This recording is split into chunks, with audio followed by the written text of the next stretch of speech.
Olá pessoal, vamos então para mais um vídeo, Vamos falar agora, dando continuidade à questão das funções essenciais da Justiça, A gente tratou no outro vídeo sobre o Ministério Público. Vamos falar agora da advocacia, Na verdade, a Constituição Federal, quando fala da advocacia, ela fala de três grupos: da advocacia pública, da advocacia privada, e da defensoria pública, São, digamos, três ramos da advocacia previstos além da Constituição entre os artigos 131 a 135 da Constituição Federal, que tratam desses grupos, desses temas. A advocacia, na verdade, a gente poderia dizer que é a raiz de tudo isso. Embora haja apenas um artigo falando da advocacia pura e simplesmente, o artigo 133 fala do advogado, que ele é indispensável à administração da justiça, Mas tanto os defensores públicos como os advogados públicos, eles também são advogados, Antes deles serem públicos, antes dele ser um defensor, Eu mesmo, como procurador da Fazenda, antes de eu ser um procurador da Fazenda, eu sou um advogado, Eu tive que fazer um exame da OAB, Estou sujeito também, não apenas às regras pertinentes à minha carreira, mas também sujeito aos deveres ali previstos no Estatuto do OAB. Também tenho alguns direitos, algumas garantias também previstas no Estatuto da OAB, além das garantias previstas para a minha carreira, no caso de procurador da Fazenda. Mas eu sou, antes de tudo, um advogado.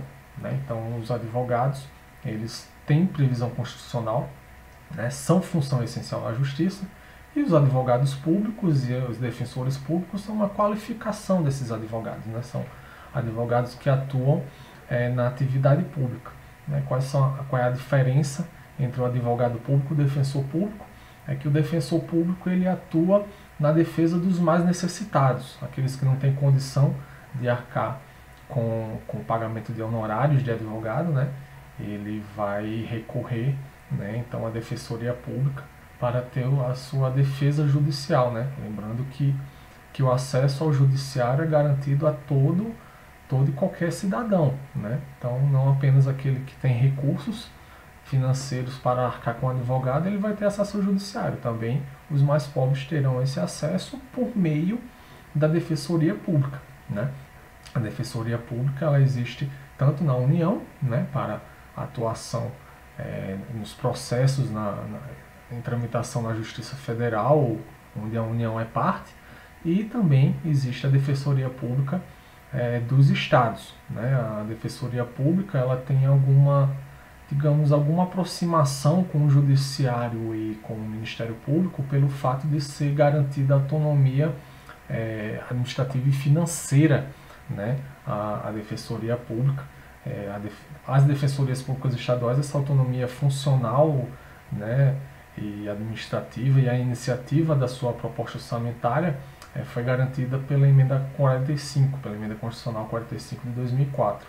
E com a emenda constitucional 74 de 2013 foi estendida essa autonomia às defensorias públicas da União e do Distrito Federal. Então, embora a defensoria pública ela seja um órgão, de defesa dos mais necessitados, seja um órgão de advocacia e não propriamente um órgão do judiciário, uma função essencial à justiça, não é também um órgão do Ministério Público, mas a defensoria pública, ela se assemelha ao judiciário e ao Ministério Público, que a gente chamou no outro vídeo de quarto poder. A defensoria pública se assemelha a esses dois pelo fato de ter a autonomia funcional administrativa garantida aí no artigo 134, da Constituição Federal.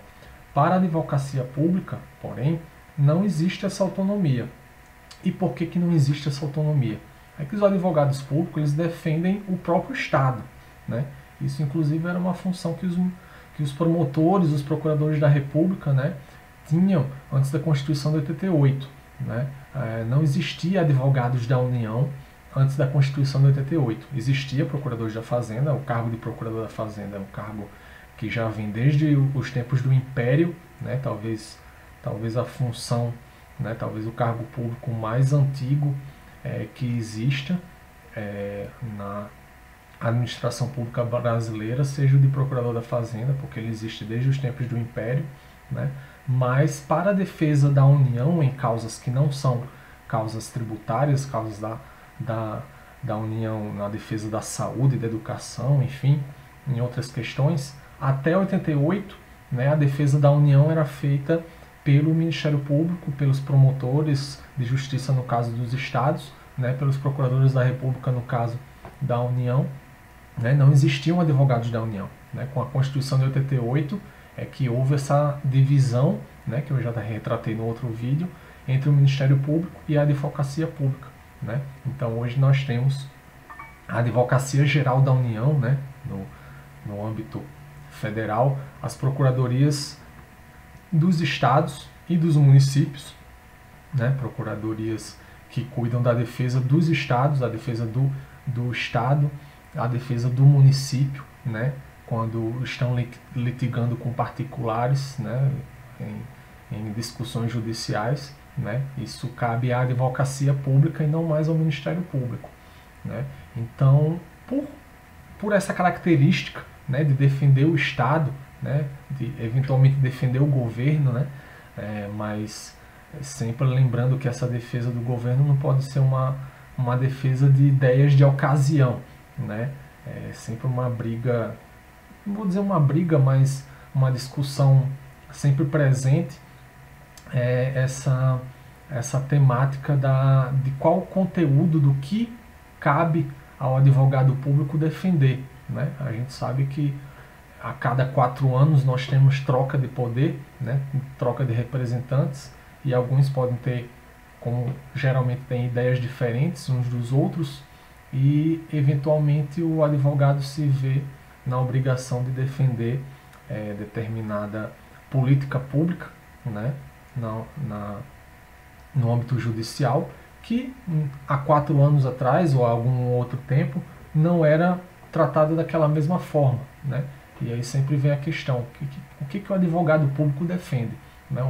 O advogado público defende a União, no caso dos advogados da União, os procuradores da Fazenda Nacional defendem a União nas causas tributárias, os procuradores federais defendem a União, na verdade, no âmbito da administração indireta, né? São os procuradores das autarquias, mas eles defendem políticas públicas que são políticas públicas, digamos, atemporais, né? Não pode defender, por exemplo, um gestor público que comete um ato de corrupção, né? Um gestor público que está sendo acusado por algum ato ímprobo, ele não vai ser defendido pela advocacia pública, né?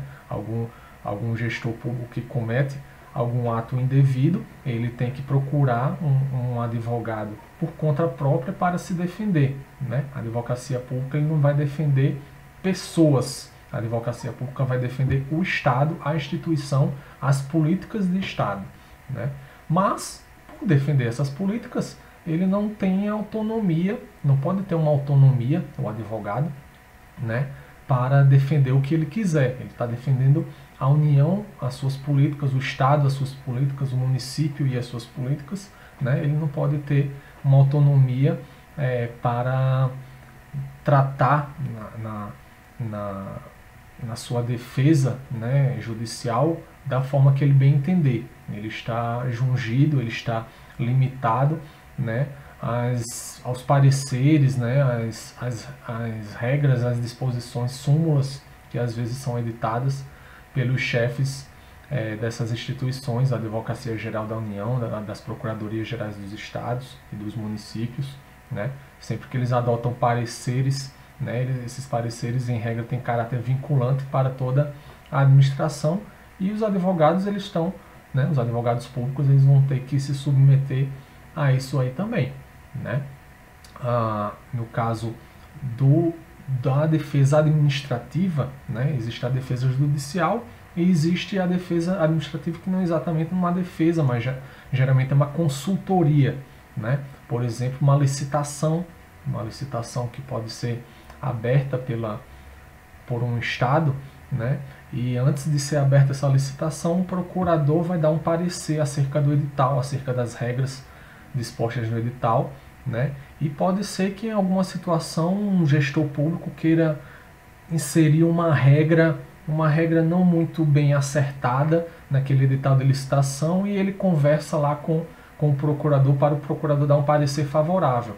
Nessa situação, o procurador ele não está obrigado a seguir essa determinação, né? Até porque caberia a responsabilidade pessoal dele, né, de dar um parecer favorável a uma disposição completamente equivocada, né, ilegal em algumas situações, né, como já aconteceu diversas vezes, principalmente em licitações públicas, né, em causas, em tratamento da consultoria administrativa, né, na hora do procurador dar um parecer administrativo, ele tem uma independência, ele tem uma autonomia um pouco maior do que se vê na defesa judicial. Na defesa judicial, ele tem que realmente abrir mão de suas convicções pessoais e defender a União, o Estado, o município, ainda que não concorde integralmente com aquele ato, né, que está sendo defendido. Mas na esfera administrativa, de consultoria, aí ele já tem um pouco mais de autonomia, né, para defender o posicionamento pessoal, que na verdade é um posicionamento que deve estar de acordo com a lei, né? Se um edital de licitação contém regras absurdas, o procurador não pode dar um parecer favorável àquele edital de licitação, sob pena de responsabilidade pessoal, né? Então, a Advocacia Geral da União, ela é principalmente a retratada, né, ali na Constituição Federal. O artigo 132 também fala dos procuradores dos estados, do Distrito Federal, né, todos eles submetidos a concurso público, assim como os defensores públicos, né, e todos eles advogados, né, também sujeitos ao Estatuto do OAB. Precisa fazer exame de ordem, né, porque você se formou em direito que você já é advogado. Depois da formatura, você tem que fazer o exame de ordem para poder ter direito a praticar advocacia, e depois faz um concurso público, se você quiser ser advogado público, ser defensor público. Ok, pessoal? Era isso que eu tinha a tratar nesse vídeo. Comentem, né? Deem sua curtida aí no vídeo e estarei à disposição sempre, ok? Um grande abraço.